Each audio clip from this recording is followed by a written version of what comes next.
Larry Hausner here, author of Save Baseball, a prescription for the major leagues. You can pick up my book anywhere, especially online, and I encourage you to order yourself a copy today. So let's talk a little bit more about these A-list free agents like Juan Soto and Pete Alonso for a moment. And let's think about the history of free agents of their caliber. When we're talking about free agents like those guys, where do they typically end up? Well, they certainly don't go to losing teams like bottom feeders. Sorry, White Sox and Rockies. Most likely you're not getting those free agents. And I think you probably are already aware of that and you've come to terms with that. Typically, when you look at baseball free agency and the history of it, a lot of fans, and especially the casual fan, will say, well, these free agents are greedy and all they want is money. They're only in it for the money. Well, guess what? You're wrong because those players are going to get paid. There's no doubt. But typically, you don't see these guys going to terrible teams. So they are not just in it for the money, right? Look at Garrett Cole from a few years back. Where did he go? The Yankees. He didn't go to a terrible team.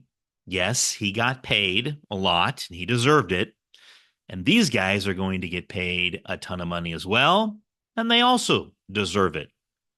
How about Shohei Ohtani last year? Boy, he could have gone anywhere. Some of the teams that were allegedly flirting with him were simply a joke. There's no way he was going to go to Toronto. I'm sorry.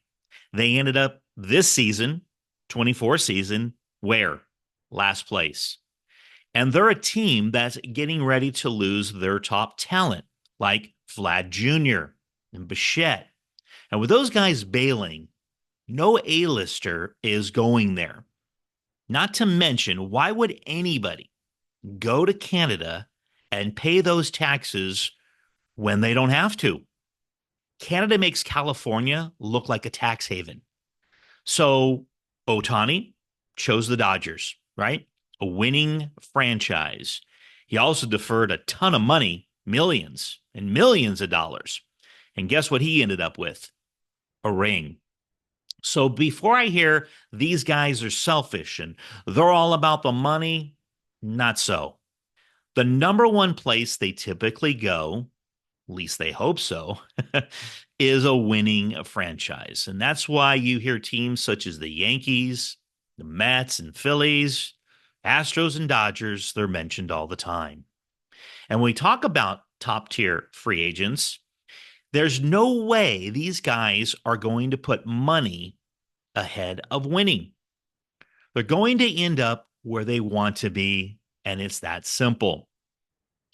They're also going to go where the dollars are. That's easy to understand, certainly, but I believe winning is their priority. So when you rank these free agents and their desired location, what's going to be the deciding factor or factors to bring them to that team? Maybe it's your team we're talking about. I've already made the case that winning is the number one priority, but it does happen once in a while. It's pretty rare where someone seemingly chases the money. I think back to Chris Bryant a few years back, and I'm a Cub fan. I love Chris Bryant, but when he decided to go to the Rockies, he was probably one of the last notable A-list free agents who fits into that categories. And boy, it has been a complete disaster for him in Colorado. The number two reason, well, the dollars, and they're going to get paid. I believe they want to win first, but we have to break that down because winning and finding a winning culture, like, well, the Braves for one, are reasons guys will decide to go there. When it comes down to winning franchises, why would they pick one over the other? There are plenty to pick from. I think one of the ideas behind that, one of the tipping points, if you will, I think it's probably relationships as well. I think players and front office folks that have had a positive relationship with those free agents during their career, and perhaps maybe even their agents' relationships as well, will play a role in their ultimate decision. Let's think of the Phillies and Trey Turner, for example. Well, he's very close to Juan Soto. So that's a possibility right there because they have a great relationship. So that might play a factor. The other thing is the future. What's the long-term plan? Winning now is great, but how about in subsequent years? These guys are going to sign long-term contracts. They're not going to sign a one-year deal. And I believe they want to win beyond a year or two. And in the end, they're going to be paid what the market bears. Do not think that these players are selfish because their lifespan as a major league player is short. Think about yourself and your career. What if you had a 3 to 5 year shelf life and that was it to be a salesperson, a lawyer, teacher, whatever? You know what you'd do? Same thing I would. I'd go for the biggest payday I could, and so would you, and we would be right to do so.